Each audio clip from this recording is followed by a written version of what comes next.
Future లో మీరు నడిచే దారి ఈ విధంగా ఉండవచ్చు. టైల్స్ పై మనుషులు నడవడం ద్వారా ఎనర్జీ ప్రొడ్యూస్ అవుతుంది. మనుషులు టైల్స్ నడవడం ద్వారా కైనెటిక్ ఎనర్జీ క్యాప్చర్ అవుతుంది. దానిని ఎలక్ట్రిసిటీగా మారుస్తుంది. ఒక అడుగు 5 వాట్స్ ఎలక్ట్రిసిటీని జనరేట్ చేస్తుంది. అది చాలు 20 సెకండ్స్ మన విద్యుత్ బల్బును వెలిగించడానికి. మన బరువు పెరిగే కొద్దీ ఎనర్జీ కూడా అంతే రేట్లో పెరుగుతుంది. మనం టైల్స్ పై నడిచినప్పుడు 5 mm మూవ్ కావడం ద్వారా ఆ ఎనర్జీ ఫ్లై వీల్స్ ని డ్రైవ్ చేస్తుంది. ఫ్లై వీల్ స్పిన్ కావడం వలన 4 volts energy per step generate అవుతుంది. ఒకవేళ మీరు జంప్ చేసినట్లయితే 20 volts ఎనర్జీ జనరేట్ అవుతుంది. ఈ ఎనర్జీ బ్యాటరీలో స్టోర్ చేసి లైట్స్ ను క్లోజ్ చేసుకోవచ్చు, ఫైర్ ని చార్జ్ చేసుకోవచ్చు. చాలా మంది చాలా విధాలుగా యూజ్ చేసుకుంటారు. మనం ఈ ఎనర్జీని ఫుడ్ ప్రిపరేషన్ లో ఇంక్రెడిబుల్ హై హీట్ ను ప్రొడ్యూస్ చేసుకోవడానికి యూజ్ చేసుకోవచ్చు. ఇక మెయింటెనెన్స్ విషయానికి వస్తే రద్దీ ఏరియాలో ఎయిర్పోర్ట్ లేదా ట్రైన్ స్టేషన్ లో ఉపయోగించడం అంటే చాలా కష్టంతో కూడుకున్న విషయం. ఈ డిజైన్ యొక్క లైఫ్ స్పాన్ 20 years వరకు నిర్ధారించారు. ఈ 20 years తర్వాత ఆ మెటీరియల్ ని రీయూజ్ ఆర్ రీసైకిల్ చేయవచ్చు. ఒక కీ ద్వారా ఏదైనా ప్రాబ్లం ఉంటే ఓపెన్ చేసి రిపేర్ చేసుకోవచ్చు. ఈ టెక్నాలజీ గురించి పెద్ద పెద్ద కంపెనీస్ ఇన్వెస్ట్మెంట్ పెట్టి R&D చేయడానికి రెడీగా ఉన్నాయి. ఈ టెక్నాలజీని మొదటిగా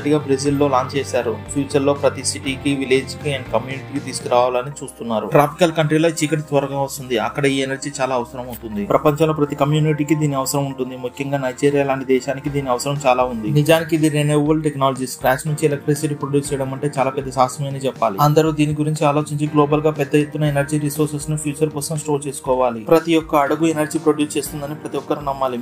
మీరు మీ థాట్స్ ని కామెంట్ సెక్షన్ లో తెలపండి. ఇలాంటి లేటెస్ట్ ఇన్నోవేటివ్ ఐడియాస్ కోసం మా ఛానల్ లైక్ అండ్ సబ్స్క్రైబ్ చేసుకోండి. మిస్ కాకుండా ఉండడానికి నోటిఫికేషన్ ఆన్ చేసుకోండి. Thank you friends.